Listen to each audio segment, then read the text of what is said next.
Assalamualaikum ashabihi. Qala rabbi shrah li sadri wa yassir li amri wa halul 'uqdatam min lisani yafqahu qawli. Amma ba'd. Ashabul fadilah, penolong-penolong pengarah kanan bahagian pengurusan masjid, Al-Fadil Ustaz Haji Amir Sufri Nizam bin Haji Syari, Al-Fadil Tuan Haji Joshua Reza bin Muhammad Zaini, Al-Fadil Ustaz Haji Amran bin Ibrahim. Yang saya muliakan Al-Fadil Tuan Guru Ustaz Muhammad Hazri Hashim Al-Bindani, tuan-tuan para pegawai Masjid Negeri Perak, tuan-tuan guru takmir seluruh Negeri Perak, para alim ulama, tuan-tuan guru, para asatizah, muslimin muslimat yang dirahmati Allah sekalian. Jadi alhamdulillah, syukur kita kehadrat Allah Subhanahu Wa Taala kerana dengan izinnya dapat sekali lagi kita dipertemukan pada malam ini bagi meneruskan siri pengajian kelas Taqwa Fidin kita bersama dengan Al-Fadil Tuan Guru Ustaz Muhammad Hazri Hashim Al-Bindani. Dan malam ini adalah merupakan malam yang kelima dalam bulan Oktober ini, di minggu yang ketiga. InsyaAllah kita berbaki lagi 3 siri sehinggalah akhir Oktober nanti. Dan untuk itu saya ucapkan ribuan terima kasih kepada tuan-tuan yang setia mengikuti khusus ataupun siri pengajian ini sehingga ke hari ini dan insya-Allah hari-hari seterusnya. Begitu juga jutaan terima kasih saya ucapkan kepada Al-Fadil Tuan Guru Ustaz Hazri Hashim Al-Bindani kerana meluangkan masa bersama kita sepanjang bulan Oktober ini insya-Allah. Dan sebelum kita mulakan majlis ilmu kita pada malam ini, marilah bersama-sama kita membukanya dengan bacaan Ummul Kitab Al-Fatihah. Bismillahirrahmanirrahim.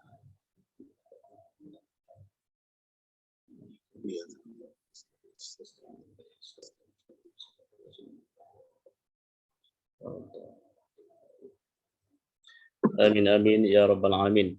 Tuan-tuan muslimin muslimat yang dirahmati Allah sekalian, di kesempatan malam ini saya ingin mengucapkan assalamualaikum Rasul sallallahu alaihi wasallam kepada semua. Berikutan kita masih lagi dalam mood meraihkan kelahiran junjungan besar kita Nabi Muhammad sallallahu alaihi wasallam pada hari ini 12 Rabiul Awal 1443 Hijri. Dan mudah-mudahan kecintaan kita kepada Rasulullah SAW bukan sahaja pada hari ini dan bukan juga pada hari-hari tertentu, bahkan ianya akan berterusan sehingga ke akhir, ke hujung nyawa kita insya-Allah. Dan mudah-mudahan juga kita tergolong dalam golongan orang-orang yang mendapat syafaat baginda Nabi Muhammad SAW di akhirat kelak. Amin. Baik, insya-Allah pada malam ini kita akan meneruskan pengajian bersama dengan Al-Fadil Ustaz Hazri Hashim Al-Bindani dalam muka surat yang ke-33, tajuk syarat kedua ke-11 insya-Allah. Dan untuk itu tanpa melengahkan masa, saya mempersilakan Al-Fadil Tuan Guru untuk meneruskan siri pengajian kita pada malam ini. Falyatafaddal mashkura Ustaz. Bismillahirrahmanirrahim. Assalamualaikum warahmatullahi wabarakatuh.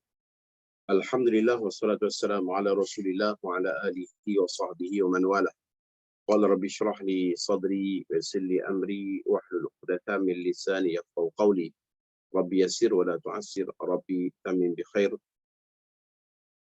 Ahbabuna fillah, yang terima kasih kepada yang usaha Ustaz Atiqullah hafizahullah wa mantahullah sihatin wa afiah, yang dihormati ketua-ketua, penolong pengarah, ketua-ketua unit, pegawai-pegawai takmir, begitulah juga para asatidzul kiram, tuan-tuan imam, ashabul fadilah, babuna fillah muslimin dan muslimat, dan dapat rahmat dan keberkatan daripada Allah Subhanahu wa taala.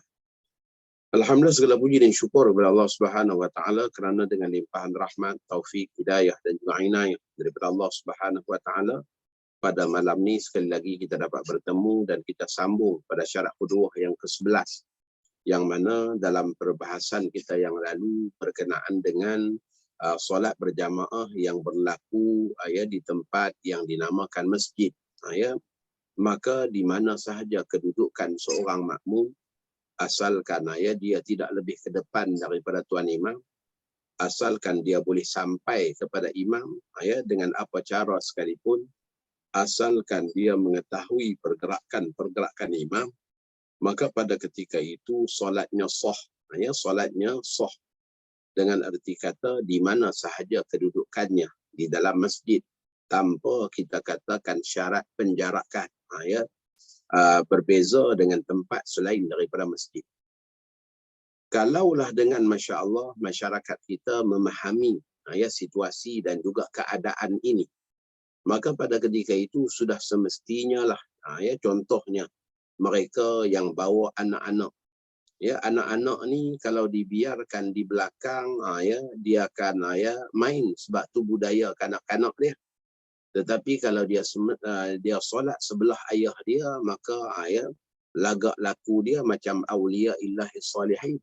Ya, semayang tertib aja kalau semayang sebelah ayah dia ataupun dalam perhatian ayahnya. Tapi kalau ayah terpa pergi ke depan, duduk di saf yang utama di depan, anak-anak tinggal di belakang, maka pada ketika itu insya-Allah ya, tuan imam pun kena fire. Ya, imam Allah barakah dia kat belakang fire. Ya, jadi maka dengan sebab itulah bila kita memahami situasi dan juga keadaan bahawa berjamaah di tempat mana pun dalam masjid, ya, hukumnya sah. Dan pada ketika itu, ya, kita memilih untuk kita, contohnya kita ada di balik-balik tiang, ya, bersama dengan anak-anak kita. Ya, sebab kita tahu anak-anak ni kalau tinggal seorang-seorang dia main. Ya, maka kita pun pilih untuk ada di belakang-belakang tiang ni sebaris dengan anak-anak sendiri. Sebab nak kawal dia dengan adab-adab sembahyang di masjid dan supaya dia tak jadi gangguan kepada jemaah lain. Maka bila faham hukum ni bahawa di mana sahaja kita berada sah ikutan, maka pada ketika itu taklah jadi masalah. Ya. Bahkan Masya Allah dalam satu riwayat, namun hadis ni merupakan hadis dhaif. Ya, hadis dhaif. Ya, dalam musnad Imam Ahmad. Ya, baginda SAW ya, bersabda dalam hadis tersebut, ya, man taraka saffal awal, siapa yang meninggalkan saf yang pertama, mukhafah, ya, kerana bimbang, an yu'ziya ahada, bimbang akan menyakiti orang lain. Ya, dia bimbang, dia risau kalau dengan dia duduk di saf ke depan tu, keberadaan dia tu jadi gangguan pada orang lain. Ya, maka dia tinggalkan saf depan disebabkan dia tak nak jadi gangguan pada orang lain. Ya, adhafallahu lahu ajra saffil awwal, maka Allah gandakan untuknya ganjaran pahala saf yang pertama. Ya, jadi hadis tu hadis dhaif. Namun dalam fadilah amal ni bolehlah ya, kita katakan sebagai satu ya, galakan. Dengan erti kata orang tadi dia tak ke depan disebabkan ya, dia tak nak anak-anak dia jadi gangguan pada orang, maka dia duduk sebaris dengan anak-anak di belakang tu dan dia disiplinkan anak-anak dia dengan adab di masjid dan sembahyang dengan tertib. Ya, maka tidaklah dianggap kita katakan ya, tidak sah dan sebagainya, sebab dalam keseluruhan ruangan masjid itu adalah tempat yang sah ikut dengan imam. Ya, walaupun kita berjauhan. Dan dalam kitab Nihayatuz Zin, ya, dalam kitab Nihayatuz Zin menyebabkan bahawa kedudukan seorang makmum yang berjarak daripada makmum yang lain, ya, disebabkan sesuatu yang ya, yang menegahnya. Ya, disebabkan sesuatu yang menegahnya. Contohnya lah ya, keadaan cuaca yang panas. Ya, dalam Masjidil Haram ni kalau kita nak lajak ke depan, tempat tu panas. Sedangkan ada tempat yang redup. Ya, tapi bila kita berada di tempat yang redup, kita akan berjauhan daripada jemaah lain. Tapi dalam Masjidil Haram, contohnya, ni dalam kitab Nihayatuz Zin, ya, menyebutkan bahawa maka keadaan makmum yang berjarak itu ya, tidak makruh dan juga tidak hilang fadilat berjamaah. Ya, tak hilanglah fadilat sah, fadilat berjamaah tu disebabkan dia pilih untuk berada jauh dari itu kerana sesuatu yang ya, boleh menghilang khusyuk dia. Antaranya ialah panas. Ya, antaranya ialah panas. Ya, mungkin jugalah kita katakan dalam situasi pandemik sekarang ni, ya, berjauhannya kita satu antara seorang dengan seorang tadi tu, ya, kerana kebimbangan pada wabak dan sebagainya, ya, boleh diperhaluskan lagi lah ya, dengan kenyataan dalam kitab ya, Nihayatuz Zin tu yang mengatakan bahawa tak hilang fadilat saf dan juga ya, tak hilang fadilat berjamaah.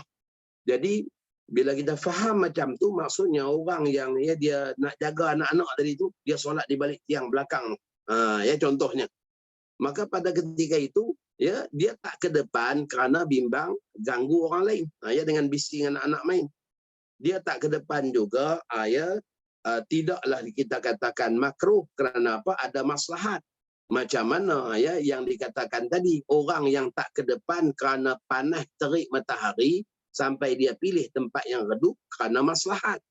Ya, maka dalam kitab Nihayatuz Zin sebut tidak makruh dan tidak pula menghilangkan fadilat berjamaah dan fadilat shaf. Baik. Itu sebagai kita katakan ulasan kepada apa yang dah kita belajar dulu ya dalam pertemuan yang lepas. Perhatian. Sekiranya terhalang di antara makmum dan imam oleh sesuatu binaan seperti dinding, tetapi ada pintu yang boleh pergi kepada imam. Walaupun pintu itu tertutup. Ya, contohnya ada masjid surau yang pasang aircon, maka dia pasanglah sliding. Ya, yang kaca tu, maka pintu sliding itu ditutup. Sebab kawasan dalam tu beraircon. Maka mereka yang ada di luar sah ikut. Walaupun pintu tadi tertutup. Ya, cuma jangan sampai dipaku pintu tu. Ya, asal ditutup atau dikunci aja masih sah lagi. Sah ikutan makmum tersebut. Jika terhalang antara imam dan makmum oleh sesuatu binaan yang tidak ada pintu menembusi kepada imam atau dipaku pintu yang ada. Ya, pintu ada tapi dipaku. Ya, supaya ya tak jadi pintu lah, bila dipaku jadi dinding. Tidak sah mengikutnya dari belakang binaan itu walaupun tidak menghalang pandangan makmum kepada imam melalui tingkap atau dinding kaca. Ya, walaupun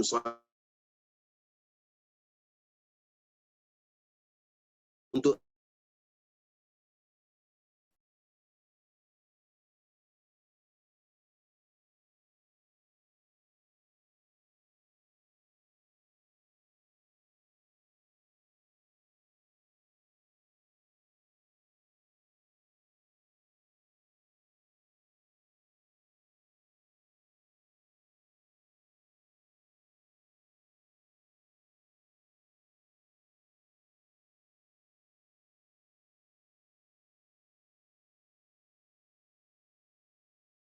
dikatakan masih lagi sah ayat tahiyatul masjid tadi itu sebab bersambung dengan bersambung dengan masjid. Baik. Jika makmum itu solat di atas bumbung masjid mengikut solat imam di dalam masjid sedangkan pintu tangga naik ke atas itu tertutup, atau dia solat dalam sebuah bilik dalam masjid sedangkan pintu bilik itu tertutup, maka ikutannya sah. Ya, kalau sekadar pintu tertutup. Yang tak sah ni kalau sampai pintu dipaku. Ya, maka tidak sah. Baik, pada halaman yang 34 itu merupakan gambaran-gambaran, ya, gambar rajah yang kita sengaja datangkan menunjukkan situasi dan keadaan berjamaah pada tempat-tempat tertentu di dalam dalam masjid. Ya, contohnya pada halaman 34 tu apabila masjid 2 tingkat. Ya, masjid 2 tingkat. Maka makmum ni boleh sampai kepada imam daripada tingkat atas itu melalui tangga. Ya, dan pintu pada tangga itu tidak dipaku. Kalau dipaku dikira 2 binaan berasingan. Ya, maka terhalang langsung makmum sampai kepada imam, maka tak sah. Tapi kalau sekadar pintu tu ditutup saja, ya, maka hukumnya sah. Baik, yang berikutnya pada halaman yang ke-35 itu juga ya gambaran bagaimana ya pada solat berjamaah ya ada 2 ruangan solat. Ya, satu ruangan sekumpulan jamaah yang bersama dengan imam. Satu ruangan lagi ya ruangan solat yang lain yang ada pintu untuk sampai kepada imam. Maka pada ketika itu ya kalaulah pintu dipaku, ya tuan-tuan, saya buat gambar tu sebenarnya gambaran kalau semua pintu dipaku, ya maka pada ketika itu tidak sah orang yang ada dalam petak belah kanan tangan tuan-tuan tu ikut kepada imam yang ada dalam petak belah kiri. Ya dalam gambar ni, dalam gambar ni. Ya, maka tapi waktu kita katakan designer melukis ni, ya dia pi tarik satu aja panah, pintu dipaku tidak sah. Ya, bukan pintu belakang tu. Ya, maksudnya kalaulah keseluruhan pintu tu dipaku, maka jadilah ruangan itu seumpama ruangan yang tertutup, sehinggalah jemaah itu terpisah daripada imam. Maka kalau masih ada salah satu daripada pintu dibuka, walaupun dengan pintu lain dipaku, maka sebab situasi ini binaan masjid, maka hukumnya sah makmum tu berada di mana pun asalkan dia boleh sampai kepada imam. Ya, dengan cara ada salah satu daripada pintunya terbuka. Baik. Yang berikutnya ialah halaman yang ke-35 juga, gambar rajah di bawah ni. Gambar rajah di bawah ni menggambarkan situasi ada jemaah dalam masjid, ada juga jemaah di luar masjid. Ada jemaah di luar masjid. Maka yang pertama hendaklah dipastikan saf yang dibuat di luar masjid itu janganlah berjarak lebih 150 meter daripada jarak binaan masjid. Contohnya kita buat saf di tanah lapang ataupun kita tambah khemah di luar kawasan parking, maka jangan khemah tadi itu jauh daripada binaan masjid lebih daripada 150 meter ataupun 300 hasta. Kalau lebih, maka pada ketika itu dianggap sudah berada di dua bangunan yang berbeza dan tidak sah mengikut antara satu sama lain. Kalaulah jarak tu masih lagi dalam, kita katakan kurang daripada 150 meter, maka hukumnya sah. Baik makmum yang ada di kiri ataupun kanan anjung masjid, di luar masjid, walaupun terhalang dengan kolam air ke tempat wuduk ke apakah, jangan mereka ni berjarak jauh daripada imam sehingga 150 meter. Jauh pada imam ataupun jauh daripada binaan masjid. Contohnya seperti kawan-kawan kita daripada India, Pakistan. Bila mereka ni buat saf di luar Masjid Nabawi, di bahagian belakang tu. Buat saf di luar Masjid Nabawi. Maka dataran Masjid Nabawi itu tak dikira sebagai bangunan masjid.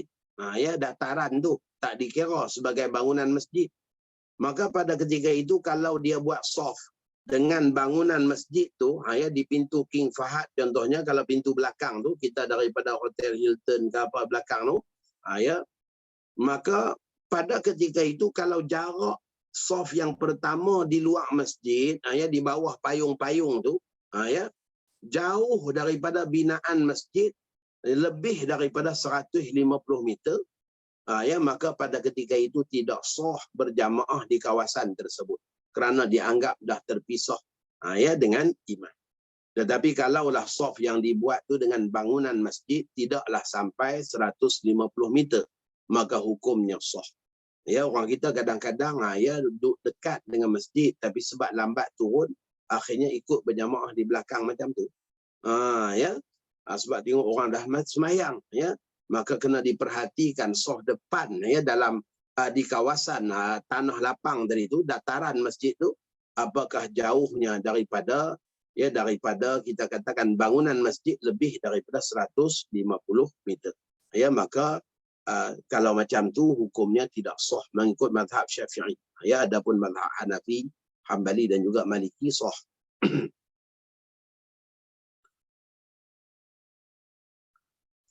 Baik, berikutnya pada halaman yang ke-36. Halaman yang ke-36 sama juga. Bagaimana kita buat gambar rajah tu sehinggalah ada ruangan yang dikosongkan untuk laluan kenderaan, ada orang buat saf pula kat belakang. Kalaulah jarak antara makmum di depan sebelum laluan kenderaan dengan makmum di belakang jalan tu belum lagi sejarak 150 meter, maka hukumnya sah. Mereka yang membuat saf di belakang tersebut. Baik, berjamaah bukan di dalam masjid. Berjamaah bukan di tempat yang dalam masjid. Sama ada dalam surau ataupun dalam kita katakan madrasah ataupun dalam balasah, aula, langgar, musalla, tanah lapang, dewan orang ramai, balai Islam dan sebagainya. Maka semua tu bukan hukum masjid. Sebagaimana kita telah pun memberikan takrif masjid mengikut perspektif fatwa semasa negeri-negeri di negara kita. Dalam kuliah yang lalu saya dah sebut. Cuma kita ada juga tuan-tuan beberapa isu yang terpencil. Antaranya ialah isu pusat Islam dalam universiti. Ya, baik di UIA, baik di UM, baik di kita katakan UPM dan sebagainya, baik di Darul Quran sendiri pun dinamakan pusat Islam. Walaupun ia sebenarnya masjid, tapi dinamakan pusat Islam atas alasan maslahah tertentu. Orang panggil pusat Islam, tapi sebenarnya masjid yang digazetkan sebagai masjid. UIA pun sama, dinamakan pusat Islam. Kerana bila kita namakan masjid, maka dia jadi masalah apabila kita katakan agama lain juga menuntut supaya ada juga rumah ibadat dia dalam universiti. Bila kita buat masjid, maka dengan sebab itulah dibuat pusat Islam. Dibuat pusat Islam, dinamakan pusat Islam, walaupun dari segi statusnya secara ma'rufnya diketahui ia adalah masjid dan diberi hukum masjid. Itu status pusat-pusat Islam di dalam universiti. Sebenarnya binaan tu masjid mengikut pihak berkuasa, cuma atas jalan maslahah maka dinamakan pusat Islam. Kerana ada beberapa cubaan bila dinamakan masjid, maka diminta juga supaya ada gereja, ada kita katakan tokong dalam dalam universiti. Maka atas maslahat itulah dinamakan pusat Islam, sebab tempat pengurusan dan pembelajaran. Maka taklah timbul isu yang kita sebutkan tadi itu. Baik. Baik. Berjamaah bukan di dalam masjid, seperti berjamaah di padang atau bangunan yang bukan masjid, maka disyaratkan kedudukan imam dan makmum. Demikian juga kedudukan antara satu shaf dengan shaf yang lain, atau antara dua orang daripada yang mengikut imam di belakang atau di pihaknya, tidak berjauh 300 hasta atau 150 meter. Jangan berjauhan sampai lebih 150 meter. Jangan ada di antara imam dan makmum sesuatu yang mencegah daripada laluan pergi kepada imam dengan jalan biasa, bukan dengan cara membelakangi kiblat. Jalan biasa ni kata para ulama, macam disebutkan oleh Syekh Nawawi Banten, jalan biasa ni maksudnya makmum tu boleh berjalan ke depan sampai pada imam, ataupun makmum tu boleh berjalan ke kiri ataupun ke kanan, tidak dengan berpusing daripada kiblat. Tidak dengan berpusing daripada kiblat. Maka bila makmum nak sampai kepada imam, kena berpusing daripada kiblat, disebabkan kedudukan pintu tu di belakang. Contohnya pintu ada di belakang. Seperti kita katakan seperti surau yang biasanya ada kita katakan balkoni, kayak kat tepi. Sebab itulah orang tua kita dulu dia mesti buat pintu di depan. Bila ada anjung di luar surau kiri kanan dia mesti nak pintu tu sama saf pertama di depan. Itu orang-orang tua kita dulu. Tapi zaman kita sekarang ni, zaman bangunan tu ikut kecantikan akai arkitek. Maka sebab itulah saya merasakan bahawa panel syariah ni bukan hanya sekadar perlu kepada kita katakan penilaian pada aspek kewangan Islam aja. Panel syariah ni juga perlu diwujudkan oleh pihak-pihak berkuasa untuk menyemak status pelan sesuatu binaan surau tu, ataupun tempat yang nak dikhususkan untuk solat tu, sesuai tak sesuai mengikut peraturan solat berjamaah. Contohnya macam ni, macam gambaran yang saya lukis ni. Jadi ini merupakan kawasan anjung di luar surau, tetapi pintunya di sini, pintu di sini. Maka walaupun depan ni berkaca, bertingkap pun, tapi tak ada pintu. Maka jemaah yang ada di depan di sini tidak sah ikut dengan imam di dalam. Tidak sah ikut dengan imam di dalam, sebab dia bila nak pergi pada imam, dia perlu berpaling daripada kiblat kerana pintu di belakang. Hanya jemaah yang berdiri daripada pintu ni ke belakang sahaja sah. Adapun jemaah yang berdiri lebih depan daripada pintu tidak sah mengikut mazhab Syafi'i. ya ikut mazhab Syafi'i. Mazhab Maliki sah. Ya, mazhab Maliki sah. Ya. Ini kita katakan dilema. Ya, tempat-tempat ya terutamanya dengan kebanjiran jemaah yang ramai seperti surau-surau Jumaat. Ya, ada tempat-tempat kita yang jadi macam ni. Ya. Maka di negeri Selangor ni saya rasa lebih 12 buah tempat, 12 buah surau yang saya tegur. Yang apabila surau-surau ni buat surat hantar ke Jabatan Mufti minta buat semakan tempat, maka Jabatan Mufti buat jawapan balas, ya wajib dipecahkan dinding depan ni buat pintu. Ya, supaya sah jemaah di ruangan kiri dan kanan ni. Ini di antara kita katakan ya perkara-perkara yang perlu dah kita ambil maklum. Kalau tempat ni masjid tak jadi masalah. Kalau tempat ni masjid, orang kita itulah masalah dia. Sebab dia samakan masjid dengan surau, dengan musalla, dengan apa. Sedangkan hukum masjid tu lain dengan tempat selain masjid. Kalau tempat ni ialah masjid, kedudukan yang macam ni sah. Ya, tetapi apabila tempat ni ialah surau, dewan dan sebagainya, maka hukumnya tidak sah keadaan yang macam ni. Keadaan yang macam ni. Hukumnya tidak sah.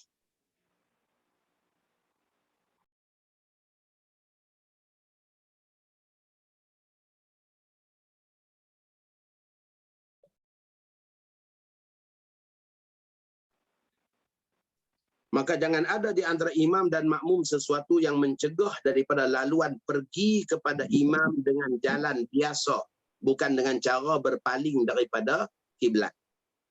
Jangan ada di antara kedua-duanya sesuatu yang menghalang daripada melihat imam atau saf-saf di belakang imam, seperti pintu yang ditutup atau tirai yang dilabuhkan. Begitu juga surau-surau yang pasang sliding, kemudian pasang aircon, maka sampai dia tutup pintu, sehinggalah jemaah di luar tak nampak jemaah kat dalam ni. Maka pada ketika itu kena buka pintu tu supaya nampak. Barulah sah. Maka jangan disamakan keadaan di masjid dengan keadaan di surau. Baik, berikutnya perhatian. Hendaklah ada salah seorang daripada makmum berdiri berbetulan dengan pintu supaya dia dapat terus melihat imam, atau sebahagian makmum yang berada di tempat lain dalam bangunan yang sama itu. Kerana jika ada sesuatu yang mendinding antara imam dan makmum, atau tidak ada seorang pun makmum berdiri berbetulan pintu, maka tidak sah mengikut imam. Ini contohnya seperti kita katakan seperti satu surau yang penuh, ataupun satu masjid, surau lah, satu surau ataupun madrasah yang penuh, maka pada ketika itu ada pula kita katakan satu bilik yang bersambungan dengan surau tersebut. Maka bila pintunya ada di depan, walaupun jemaah di dalam ruangan tersebut tidak nampak imam, tetapi disebabkan ada seorang yang berdiri di pintu, maka pada ketika itu sah ikutan mereka yang berada dalam ruangan tersebut. Macam gambaran yang saya lukis ni. Gambaran saya lukis ni. Imam dan jemaah lain berada di sini. Kemudian bila dah penuh, jemaah buat pula dalam ruangan bilik yang bersambung dengan surau ni. Dan pada ketika itu pintunya ke depan. Ada seorang berdiri di pintu ni. Jemaah lain langsung tak nampak jemaah luar ni sebab berdinding. Cuma orang yang kat pintu ni aja nampak. Maka hukumnya sah. Orang yang berada di pintu ni fi hukmil rabitah.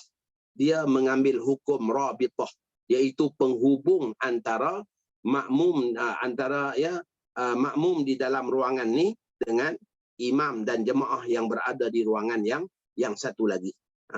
Itu juga keadaan yang dibolehkan.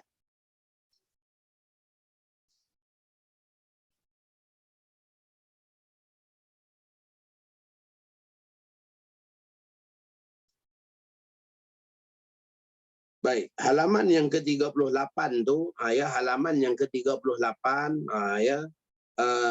berjamaah di tempat yang berbeza seperti imam solat di dalam masjid sedangkan makmum di luar masjid atau sebaliknya, ya, sah berjamaah dengan syarat-syarat berikut. Yang ni sepatutnya gambar-gambar yang diletakkan di sini ialah gambar yang saya tunjuk awal tadi pada tuan-tuan.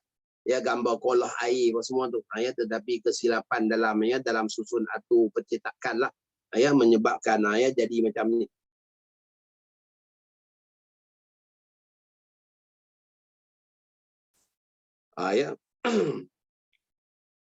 Jarak yang tidak lebih 300 hasta atau 150 meter dikira dari tepi masjid sebelah pihak imam atau makmum di luar masjid atau dari akhir saf yang di luar masjid, bukan dikira dari akhir saf dalam masjid atau tempat imam berdiri.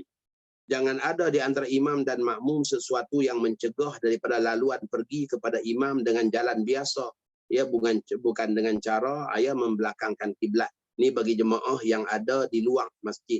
Ya, contohnya ada dewan orang ramai sebelah dengan masjid. Dan jarak antara dewan dengan masjid itu juga tak sampai pun 150 meter. Maka hari Jumaat bila penuh ruangan masjid, orang buat pula jemaah di dalam dewan. Maka syarat dia apa? Mestilah seperti syarat binaan yang bukan masjid. Ada pintu di depan, kemudian ada, kita katakan, seorang boleh langsung tengok kepada jemaah di masjid ataupun tengok kepada imam, dapat melihat pergerakan, maka hukumnya sah. Tidak ada dinding yang mendinding di antara imam dan makmum oleh sesuatu yang mencegah daripada laluan kepada imam atau yang mencegah daripada melihat imam. Tetapi jika sesuatu yang mendinding antara imam dan makmum itu berpintu terus kepada imam, maka disyaratkan pada sah mengikut mestilah ada rabitah, yang berdiri berbetulan pintu tersebut sebagai yang kita gambarkan tadi. Ya, ni begitulah juga keadaan di surau. Baik. Halaman 39 ni ini contoh contoh solat berjamaah di tempat yang bukan masjid. Halaman 39 ni tuan-tuan. Halaman 39 ni contoh tempat yang bukan masjid. Maka kita tengok pada contoh gambaran yang dibagi ni macam mana dengan pintu berada di tengah sudut luar tu. Kalau keadaan ni seperti surau, maka jemaah yang lebih ke depan daripada pintu hukumnya tidak sah. Jemaah yang lebih ke depan daripada pintu. Walaupun ada tingkap sliding ke, ada cermin kaca ke, tapi dia nak datang pada imam, dia tak boleh lompat ikut cermin tu. Dia kena pusing daripada kiblat sebab pintu di belakang. Maka hukumnya tidak sah mengikut mazhab Syafi'i. Jadi makmum yang berada ni pintu, makmum yang berada lebih ke depan daripada pintu ni, maka hukumnya dua saf depan ni tidak sah. Kerana mereka nak sampai kepada imam terpaksa berundur ke belakang. Inilah isu yang sering kali menghantui para fuqaha kita ataupun kita katakan tok-tok guru kita. Apabila dia pergi mana-mana surau Jumaat, dia tengok praktis sembahyang Jumaat tu, contohnya surau 2 tingkat, tangga kat belakang, tangga kat belakang. Maka pada ketika itu seluruh jemaah yang ada di tingkat atas tidak sah ikut kepada jemaah di bawah. Tidak sah ikut kepada jemaah di bawah. Saya pernah dulu waktu sembahyang di suatu tempat, pada ketika itu Tuan Guru Haji Yahya Junaid yang mengimamkan solat. Dia tak perasan ada jemaah di tingkat atas surau tu. Selepas selesai sembahyang, waktu duk wirid, dia kelih tengok, nampak jemaah punya ramai tingkat atas, tapi tangga di belakang. Maka Tuan Guru ni dia umum, yang sembahyang kat atas hampa bangun sembahyang lain. Tak sah ikut kepada imam di bawah sebab tangga di belakang. Tangga di belakang. Jadi maksudnya mereka nak sampai kepada imam, mereka terpaksa pusing daripada kiblat. Maka hukumnya tak boleh. Tangga mesti di depan. Barulah. Bagaimana sebaliknya, Ustaz? Kalau sebaliknya imam di atas? Sama juga. Kalau sebaliknya imam di atas sekalipun, mestilah jemaah yang di bawah itu juga mereka orang yang boleh sampai kepada imam tanpa berpusing daripada kiblat. Ya, contohnya tangga yang menyambung ruangan bawah dengan ruangan atas di belakang juga. Jemaah kat depan ni tapi tak ada tangga depan. Ya, di belakang. Maka hukumnya tidak sah juga menurut mazhab Syafi'i. Maka penyelesaian dia untuk ruangan-ruangan solat yang macam tu, dia kena buat maklumat. Ya, ruangan ni kalau ikut mazhab Syafi'i tidak sah, maka orang yang solat di ruangan ni dia kena bertaklid dengan mazhab Maliki. Ya, yang meletakkan mazhab Maliki dia syarat dia tak syarat dia syarat dia asal boleh sampai pada imam. Walaupun pusing daripada kiblat pun dia tak kisah. Ya, asalkan tahu pergerakan imam. Ya, maka sah mengikut mazhab Maliki. Tapi mazhab kita ya, syarat dia mestilah ya berhubung langsung antara imam dan makmum itu tanpa kita katakan perlu berpusing daripada kiblat. Ya, itu beza antara mazhab kita dengan mazhab Maliki. Baik. Ya, gambaran yang kedua ni ya, gambaran yang yang cantiklah ya, jemaah di tingkat bawah ni dengan jemaah tingkat atas disebabkan tangga ni di depan, maka hukumnya sah belaka. Ya, mereka yang di tingkat atas ni. Ya, kerana pintunya di depan. Ya, yang menghubungkan antara jemaah dalam ruangan utama dengan ruangan tambahan. Ya. Maka begitulah juga kalau kita surau kita nak besarkan buat ruangan solat untuk muslimat pun, pastikan pintu di depan. Jangan sampai Masya Allah hanya buat cermin kaca, muslimat boleh tengok balik cermin aja. Tapi ya, terpisah dua sudut tu dan pintu masuk di belakang. Maka hukumnya tidak sah. Ya, itu polemik yang sering kalilah ya. Bila kita tegur pun kadang-kadang jemaah kita ni ya, dia nak marah kita balik, masjid boleh kenapa surau tak boleh pula. Ya, maka jadi banyak hal lah ya. Isu dia ialah isu ilmu. Kalau sungguh ya mengaji dan kita ikut sungguh ya perbahasan para ulama, maka jelaslah pada kita. Macam bila saya sampaikan teguran kepada Mufti Sahibus Samaha ya, Mufti Selangor ya, berkenaan dengan ya status surau-surau Jumaat ni, maka ya beliau lebih pendekatan mengatakan sukar untuk memberikan ya status masjid pada surau Jumaat sebab bawah kuasa tuanku ya, tetapi kata dia isu ni isu ilmu, kita sampaikanlah, lama-lama jemaah kita fahamlah ya. Dan alhamdulillah akhirnya respon daripada Jabatan Mufti pada surau-surau yang kita tegur ya, Jabatan Mufti pun seiring dengan kita, tak ada cover-cover dah. Ya, tak ada cover-cover dah, seiring dengan kita. Ya, buka pintu depan. Ya, tebuk dinding. Ya, supaya sah jemaah di luar. Selesailah masalah.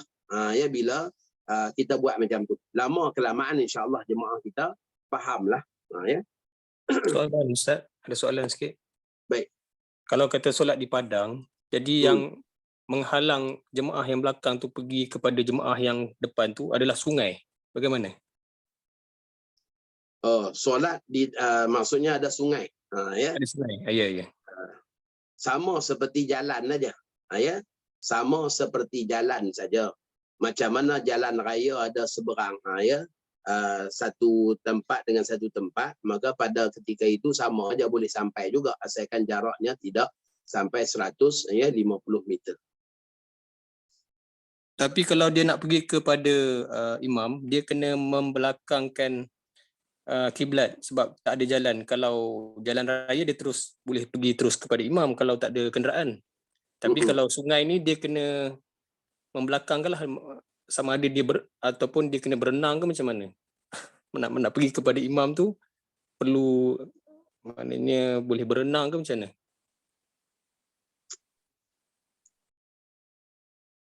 Kita tangguh dulu soalan tu, nanti saya rujuk balik. Ya, nanti saya rujuk balik. Tapi pernahlah ikut pengajian ya yang mengatakan sungai itu bukanlah sebagai penghalang. Ya, kerana dalam sungai pun orang boleh sembahyang. Ya, dari segi hukum lah, dari segi hukum.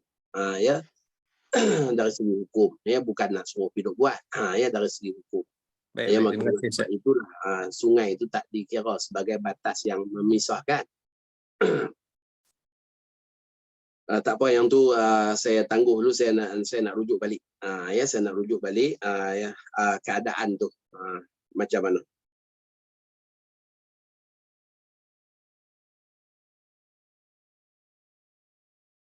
Baik, kita langsung tengok pada halaman yang ke-40. Jika seorang solat di sebuah rumah, ya, tadi ada yang tanya rabitah tu apa? Rabitah tu penghubung. Ya, rabitah tu ialah penghubung antara seorang imam dengan seorang ya, dengan para jemaah lain. Contoh seperti mereka yang berada dalam satu ruangan yang langsung tak nampak imam kecuali orang yang di depan pintu. Maka orang depan pintu itulah rabitah. Maka syarat rabitah ni, orang yang dalam ruangan, ya, dalam ruangan solat tu tak boleh takbiratul ihram dulu daripada dia. Sebab kita tak nampak tu imam kat luar. Ya, kita tak nampak jemaah di luar. Kita hanya pandu pada dia yang ada depan pintu. Maka bila nak takbiratul ihram, tengok dia takbir dulu, baru kita takbir. Ya, begitulah juga pergerakan kita. Jangan mendahului rabitah. Ya, kerana kita solat pandu pada pergerakan dia. Jika seorang solat di sebuah rumah di luar masjid dan dia mengikut imam di masjid, maka ikutannya tidak sah kerana berlainan bangunan dan kerana tidak ada perhubungan antara kedua-duanya. Ya, lainlah kalau rumah tadi tu bersambung bumbung dengan masjid dan jarak antara dua bangunan tadi tu tak sampai 150 meter.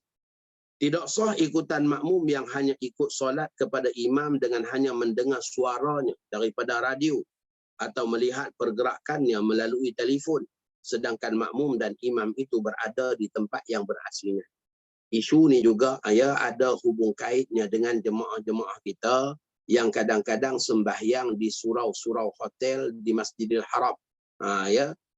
Dia duduk di Sofwah Tower ke apa ke, dia semayang di Hilton ke dalam Masjid Sayyidina Abu Bakar tingkat 4 tu, ikut kepada imam di dalam Masjidil Haram. Dalam muzakarah fatwa dan juga dalam muzakarah pembimbing haji, saya tak ingat tahun berapa, telah diputuskan bahawa solat di tempat-tempat tersebut mengikut kepada imam di Masjidil Haram tidak sah kecuali pada keadaan-keadaan jemaah yang ramai sehinggalah penuh dataran masjid, penuh pula lobi hotel, maka pada ketika itu dianggap bersambungan, dan sah mereka yang solat dalam ruangan-ruangan solat di hotel ikut kepada imam di Masjidil Haram. Adapun dalam hal keadaan jemaah tak ramai, bukan hari Jumaat, bukan bulan Ramadan, bukan musim haji, maka jemaah tak ramai, tetapi dia tak nak turun pergi semayang di masjid, dia lebih selesa duduk hotel, semayang pun dalam surau hotel. Ulama mengatakan tidak sah. Dalam muzakarah fatwa dan juga muzakarah pembimbing haji juga putuskan bahawa tidak sah. Yang sah ni dalam situasi hari Jumaat, bulan Ramadan dan juga musim haji. Di saat kebanjiran jemaah yang sangat ramai sehinggalah memenuhi ruangan-ruangan di lobi-lobi hotel. Bersambung soft-soft tadi tu, maka dihukumkan sah. Tetapi kalau dalam hal keadaan suasana lengang, dia saja dia nak solat ke atas ikut pada imam, bahkan kadang-kadang dalam bilik hotel ikut TV aja, skrin TV aja, tengok lintas langsung, TV imam sembahyang, maka hukumnya tidak sah mengikut mazhab Syafi'i. Dan kalaulah dengan mengikut mazhab Maliki maka sah.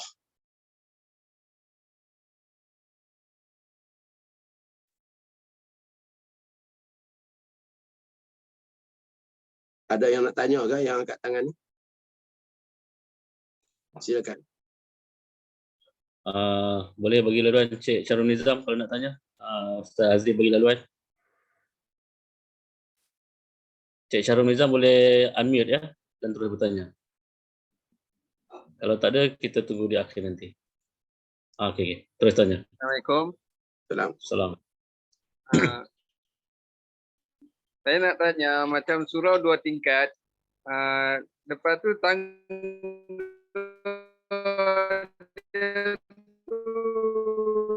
Tak dengar. Dia belakang imam.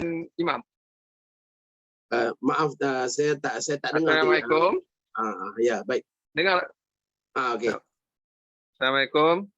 Salam. Saya nak tanya, macam surau 2 tingkat,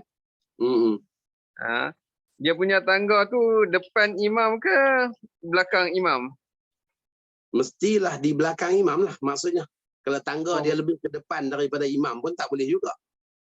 Oh, sebab macam surau kat tempat saya tu dia depan imam, di macam sebelah imam tu lah.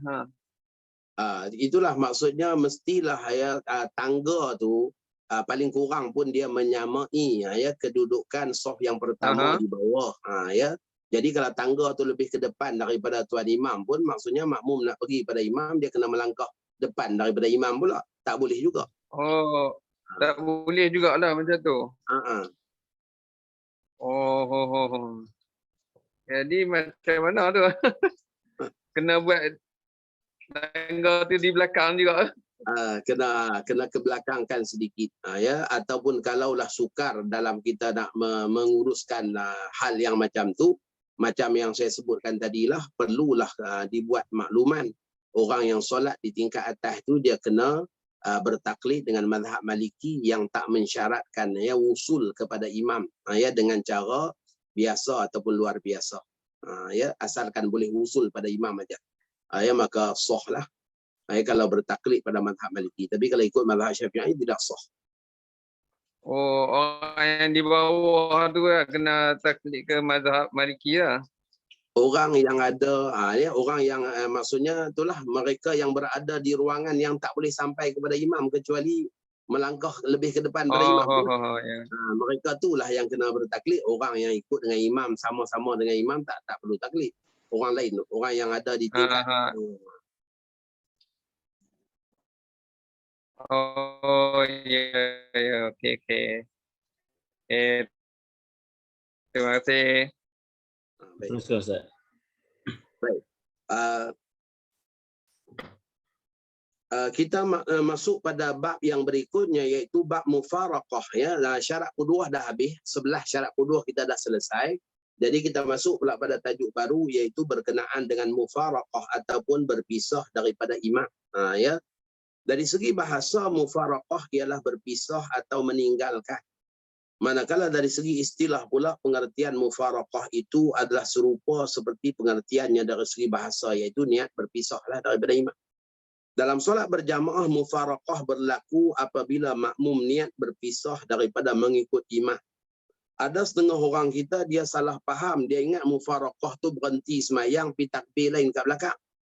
Ya. Saya dengar tadi Ustaz baca tak betul, saya berhenti pi takbir lain kat belakang.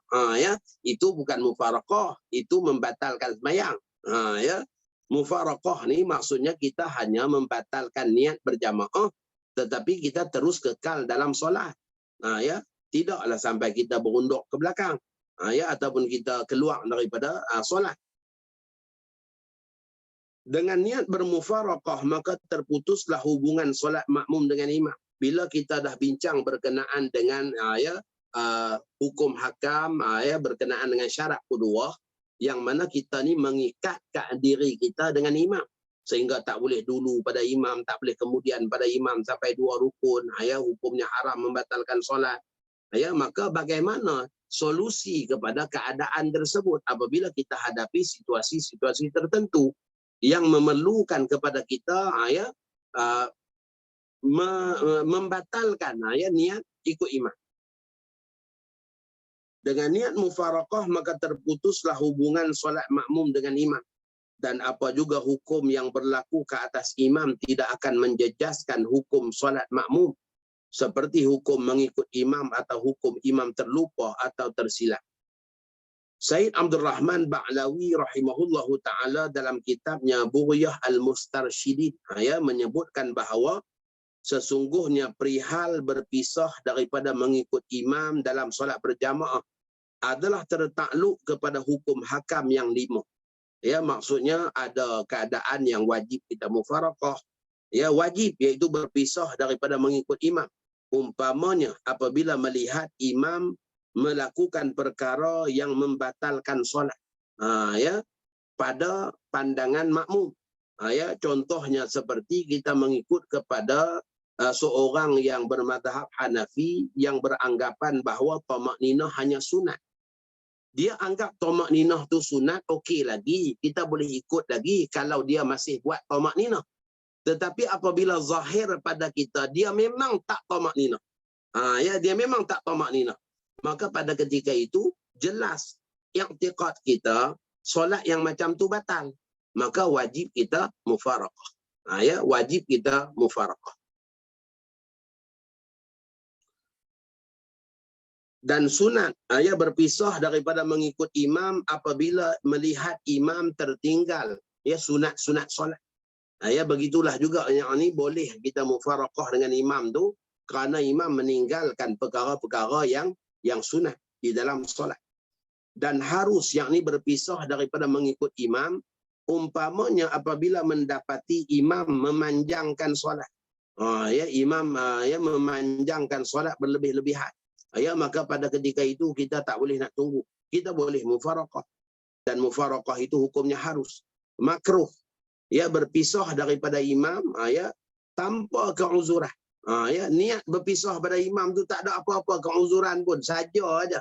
Ya, nak berpisah. Sebab apa? Nak praktis tengok niat mufaraqah. Ya, contohnya. Ya, maka tak ada apa pun. Ataupun ada sebab, tapi sebab-sebab yang tak ada kena-mengena dengan sembahyang jemaah. Ya, kita semayang elok-elok tiba-tiba seorang mufaraqah. Habis semayang kita pun tanya, mufaraqah tadi ada apa? Saya kalau orang tu jadi imam saya tak setuju. Tak setuju kenapa? Sebab hidung dia besar. Tak ada kena mengena. Ya tak ada kena mengena. Ya maka mufaraqah yang macam tu mufaraqah yang ya bukan keuzuran. Ya maka orang yang macam tu ya mufaraqah dalam hal keadaan menghilangkan pahala jemaah. Ya kerana mufaraqahnya bukan kerana keuzuran. Kerana yang demikian itu meninggalkan fadilat berjamaah dan haram berpisah daripada mengikut imam. Jika yang demikian itu menyebabkan syiar tidak menyerlah, yakni kewajipan agama.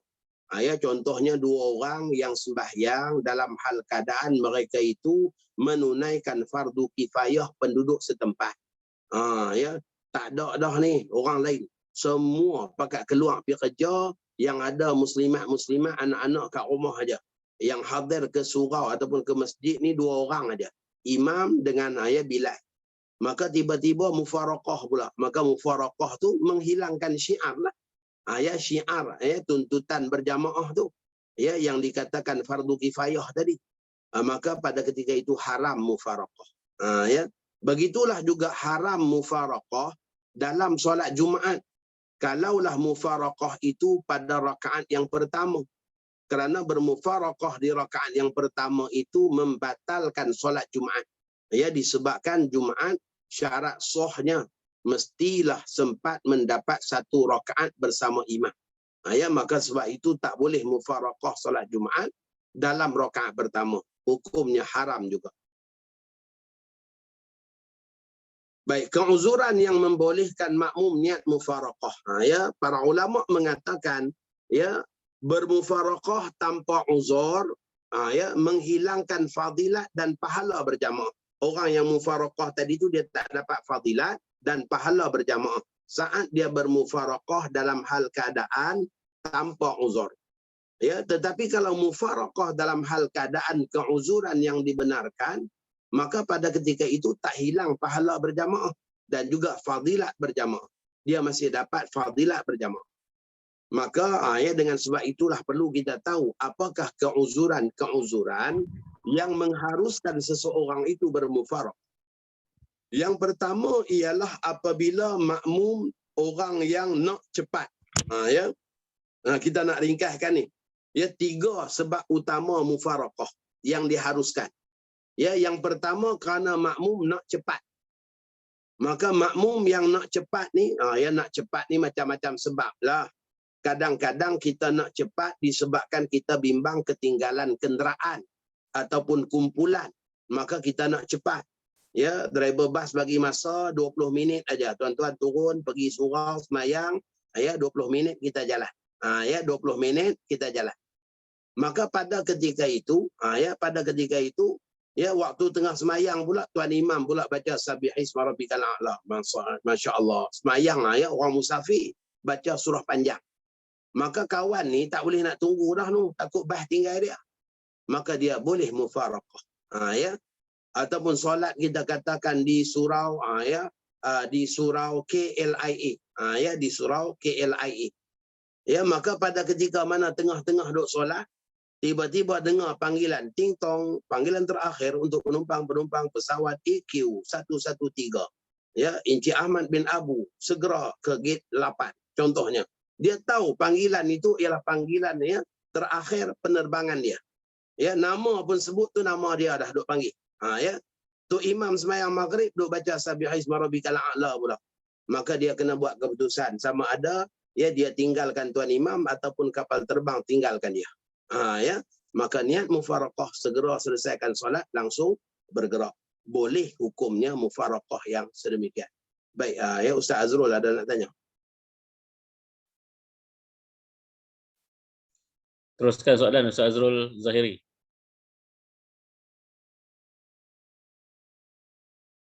Kalau tak mungkin tertekan kot. Okey. Berikutnya ialah hal keadaan ya nak cepat juga kadang-kadang kerana nak menyelamatkan harta. Ulama juga mengatakan bahawa ya situasi ya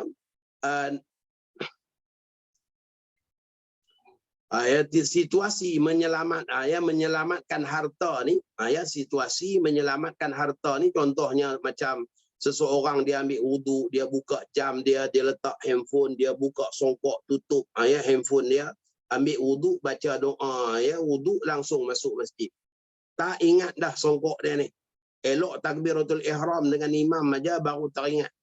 Ya, itu pun setan datang bagi tahu, "No, songkok awak kat luar no." Ya. Maka pada ketika itu barulah teringat. Ya, segala harta dia ada kat luar tu.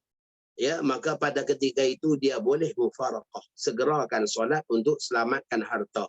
Dengan syarat harta tu ya perkara yang sangat merugikan dia lah. Ya, ataupun susah, ya susah dia.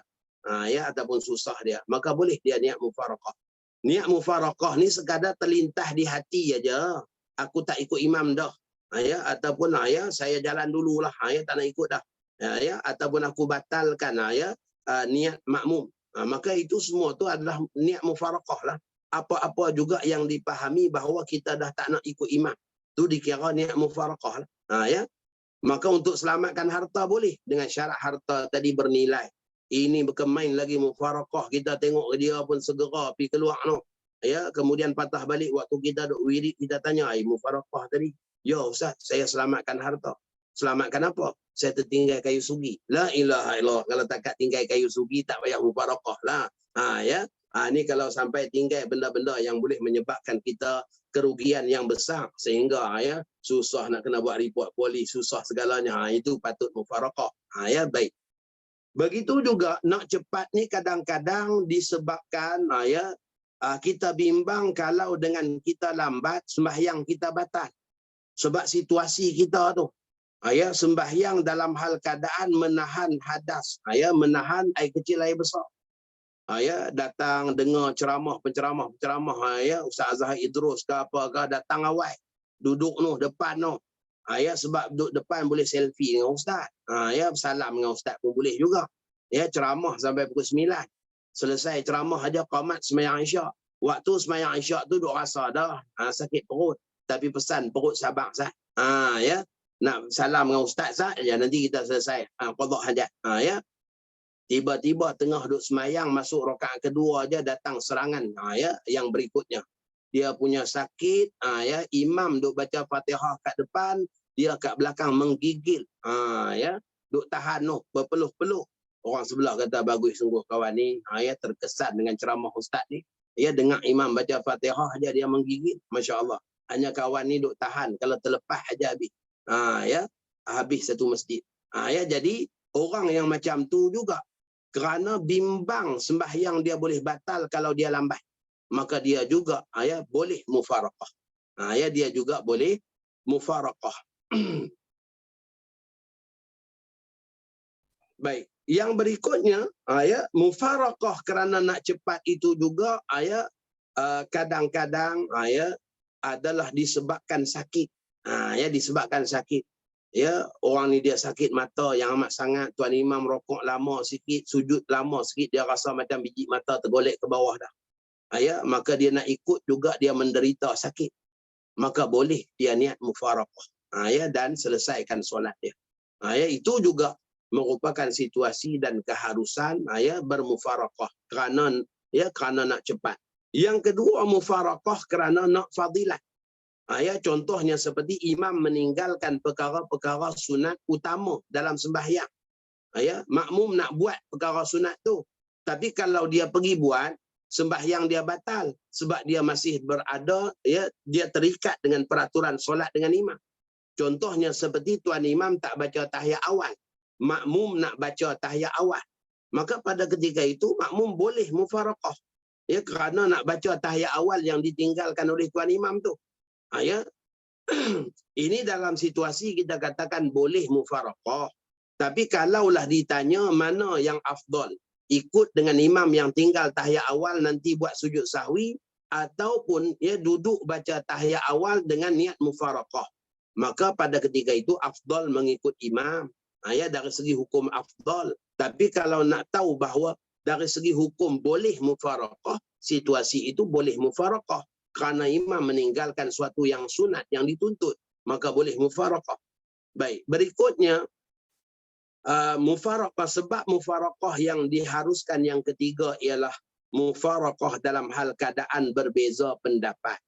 Ya, sebagaimana yang kita katakan sah ataupun batal solat seorang makmum itu tergantung kepada i'tiqad makmum tersebut. Maka apabila makmum ya beranggapan solat imamnya batal, maka pada ketika itu wajib makmum itu mufaraqah. Ya, tetapi mufaraqah itu dalam hal keadaan berbeza pendapat. Mungkin hanya pada pendapat makmum tersebut batal, tetapi tidak pada pendapat makmum lain. Ya, tidak pada pendapat makmum lain. Maka sebab itulah dinamakan mufaraqah kerana berbeza pendapat. Ya, dalam situasi berbeza pendapat inilah bila dia mufaraqah tu, ya, dia memanjangkan solatnya supaya dia lebih lambat daripada imam, supaya tidak menggusarkan para jemaah yang lain.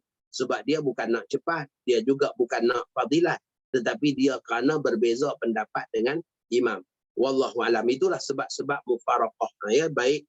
Jadi saya rasa cukup dulu sampai situ. InsyaAllah kita akan sambung malam besok pada halaman yang 43. Wallahu alam. Baik, terima kasih Al-Fadhil Tuan Guru Ustaz Hazri Hashim Al-Bindani. Kita boleh buka sikit soalan saya. Saya bacakan sikit soalan yang sempat. Ada beberapa minit lagi ni. Okey, baik. Soalan yang pertama, surau di tempat saya ada pintu di tengah-tengah dan tingkap kaca sliding kiri dan kanan di depan. Sahkah solat jemaah? Sebagaimana yang kita katakan tadi itu, jemaah yang sah berada di luar hanyalah daripada pintu ke belakang. Ya, orang yang lebih ke depan daripada pintu, walaupun kiri kanan dia tu ada tingkap yang boleh melihat imam, mengikut mazhab Syafi'i tak sah. Sebab apa? Laluan kepada imam hanyalah pintu. Ya, maka dia terpaksa pusing daripada kiblat. Ya, maka dengan sebab itu hukumnya tidak sah. Ya, maka dah 12 surau di Selangor ni. Ya, yang keadaan macam tu saya tegur, dan bila disemuh oleh Jawatan Mufti, semuanya arahan dikeluarkan supaya ditebuk ya kawasan tingkap tu biar jadi pintu. Wallahu a'lam. Okay, baik. Soalan yang seterusnya, bagaimana status jika ada 2 jemaah dalam masjid ataupun surau, atau 2 jemaah di dalam masjid surau, tetapi jemaah pertama solat tamam, jemaah kedua solat jamak dan qasar, atau jemaah pertama solat sunat hajat berjemaah, jemaah kedua solat tamam berjemaah. Panjang sikit soalannya. Baik, berkenaan dengan berbilang-bilang jamaah dalam satu tempat, kita dah sebut dalam pengajian yang lalu, ataupun saya jawab dalam pengajian yang lain, saya pun tak pasal pengajian banyak. Jadi macam ni, 2 jamaah dalam satu tempat, sepakat ulama boleh kalaulah tempat itu merupakan masjid tawarik. Masjid tawarik ataupun tempat-tempat musalla tawarik. Masjid ataupun musalla tawarik ni maksudnya ialah tempat-tempat singgahan orang dalam perjalanan. Macam surau-surau RNR tu. Disebabkan masing-masing orang-orang musafir tak kenal antara satu sama lain. Dan hukumnya bila kita nak buat sembahyang qasar, kita tak boleh ikut kepada orang yang buat tamam. Dan kita juga tak boleh ikut kepada orang yang tak diketahui status dia, apakah dia ni orang musafir ataupun dia bukan orang musafir. Kita tengok nampak gaya macam orang musafir, kita singgah di Surau Tapah, RNR Tapah. Rupa-rupanya dia tokek jambu Tapah. Dia orang tempatan. Maka dengan sebab itulah, kerana tak tahu, maka boleh berbilang-bilang jamaah di tempat yang macam tu. Baik sembahyang fardu maupun sembahyang sunat. Baik. Yang keduanya ialah boleh berbilang jamaah juga apabila pelaksanaan solat sunat. Bila sembahyang sunat.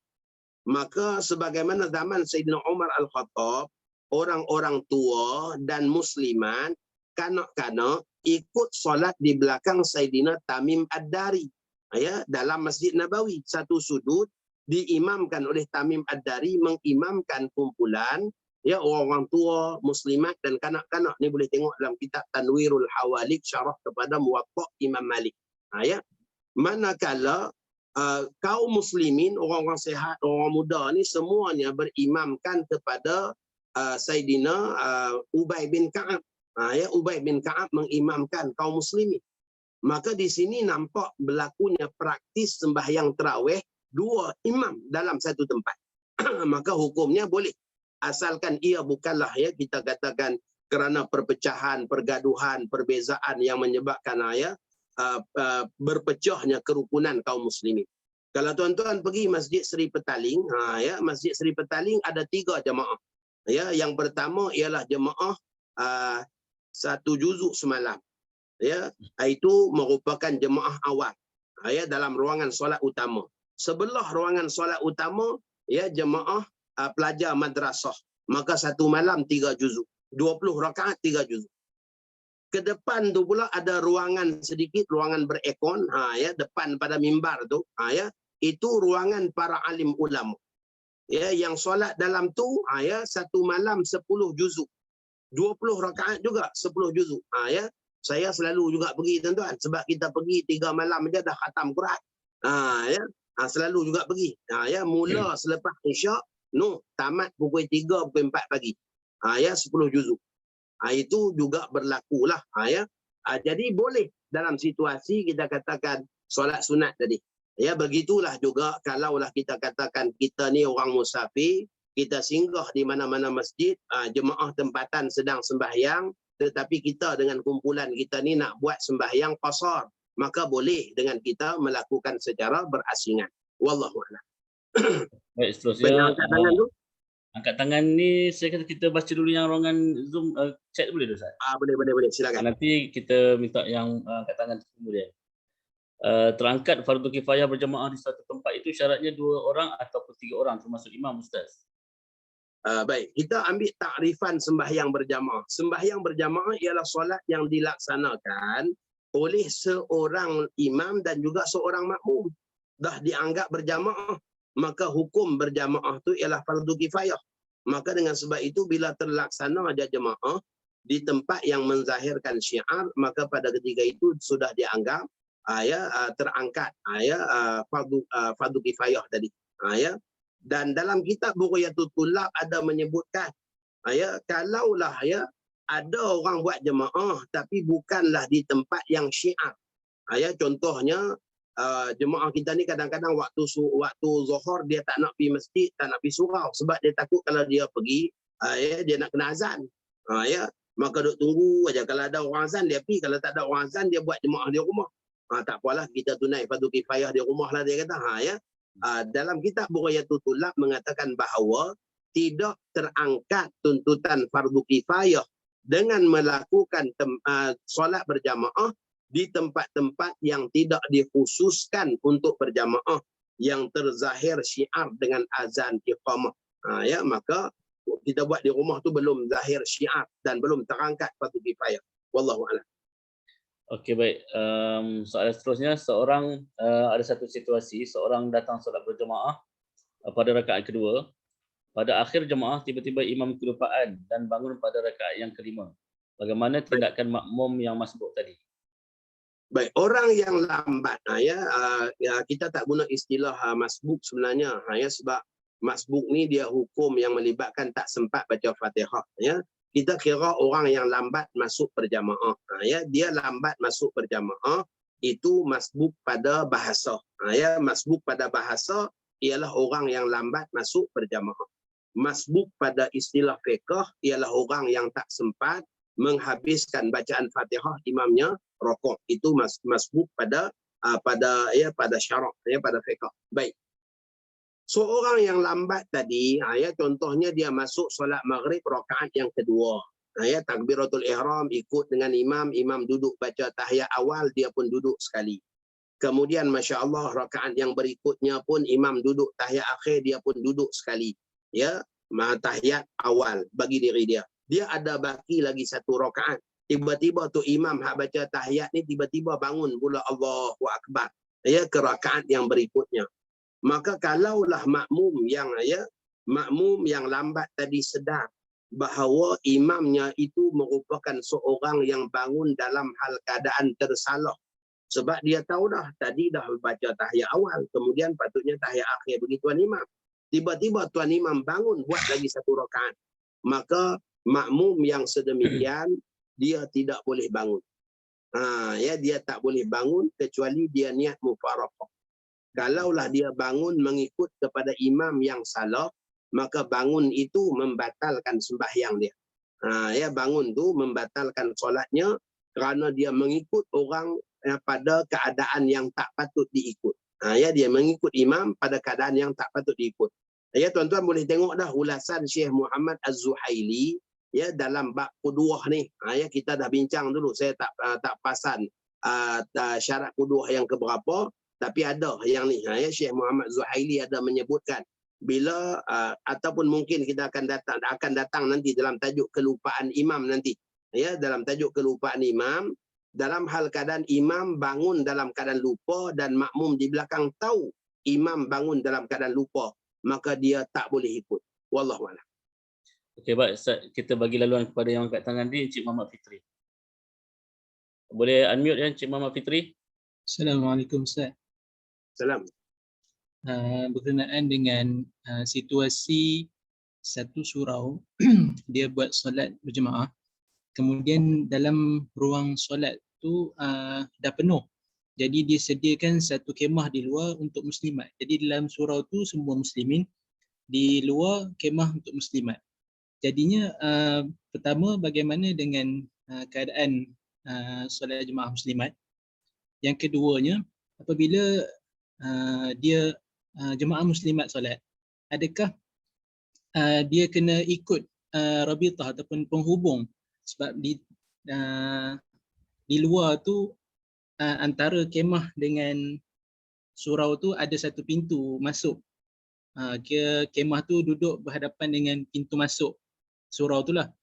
Adakah dia perlu tunggu rabitah ataupun dia boleh ikut sebab dia dengar suara imam melalui pembesar suara?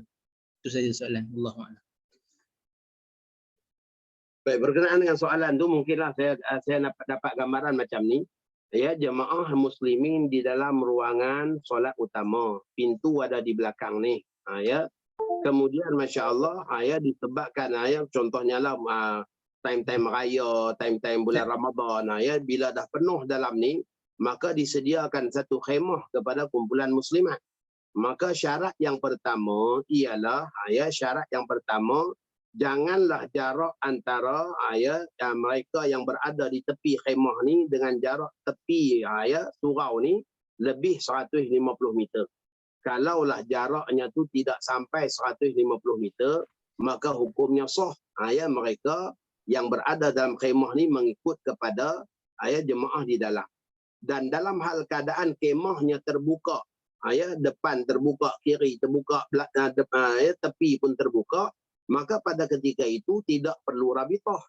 Tidak perlu rabitah. Disebabkan apa? Mereka masing-masing sendiri tidak terhalang untuk melihat kepada jemaah yang ada di tepi pintu sini. Maka pada ketika itu sah saja ikutan mereka. Wallahu a'lam. Baik, seterusnya soalan terakhir insya-Allah, Encik Huzaimi. Boleh unmute? Assalamualaikum. Assalamualaikum. Nak tanya kalau makmum ada menegur imam, selepas solat lah, makmum mengatakan bahawa imam telah buat 5 rakaat. Adakah imam tu perlu ulang semula solat dia ataupun macam mana? Baik. Berkenaan dengan pelaksanaan imam solat lebih rakaat, disebabkan kelupaan, maka kita ambil maklum imam yang bangun ke rakaat yang kelima dalam keadaan lupa, sembahyang dia tak batal. Maka pada ketika itu solat dia sah dan dia tak perlu ulang. Persoalan yang kita katakan penting untuk kita beringat ialah hukum para makmum. Makmum yang tahu imamnya bangun ke rakaat yang lebih, dia ikut bangun. Makmum yang macam tu batal sembahyang sebab dia sengaja. Tuan imam bangun dalam keadaan lupa, tak batal. Begitulah juga jemaah yang bangun dalam keadaan tak tahu, tak batal. Jemaah yang bangun dalam hal keadaan lupa juga tak batal. Ya, yang batal ni orang yang tahu imam ni dah 5 ni, kenapa dia bangun? Tapi makmum ni bangun juga. Dia ikut pada imam. Orang tu batal dan wajib ulang semula solat. Adapun jemaah yang lain yang bangun kerana lupa, yang bangun dalam keadaan tak tahu, dengan imamnya tiga-tiga kumpulan ni menyanyi lagu Kita Serupa. Tak batal sembahyang. Wallahu a'lam. Baik, terima kasih Tuan Guru Ustaz Hazri Hashim Al-Bindani atas perkongsian ilmu kita pada malam ni. Saya mohon maaf pada tuan-tuan yang soalannya saya tak dapat nak bacakan, tak sempat, kita kesumpatan masa, dah terambil masa sikit dah ni.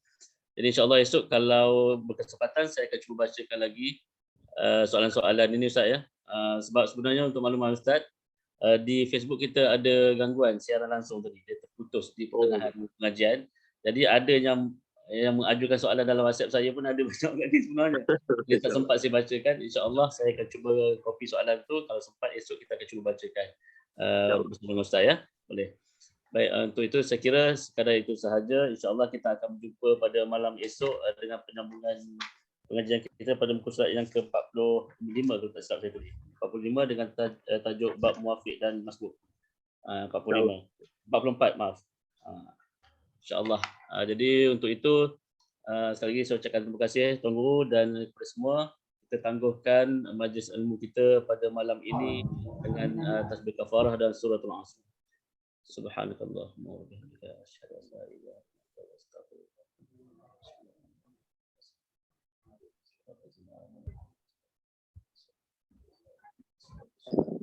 Allah, kita jumpa malam esok. Terima kasih. Assalamualaikum. Terima kasih Ustaz. Terima kasih Ustaz. Soalan ni saya akan kopi, jangan risau. Terima kasih Ustaz. Terima kasih Ustaz. Assalamualaikum. Banyak soalan ni. Assalamualaikum warahmatullahi Terima kasih banyak-banyak Ustaz. Terima kasih. Terima kasih Ustaz. Terima kasih Ustaz.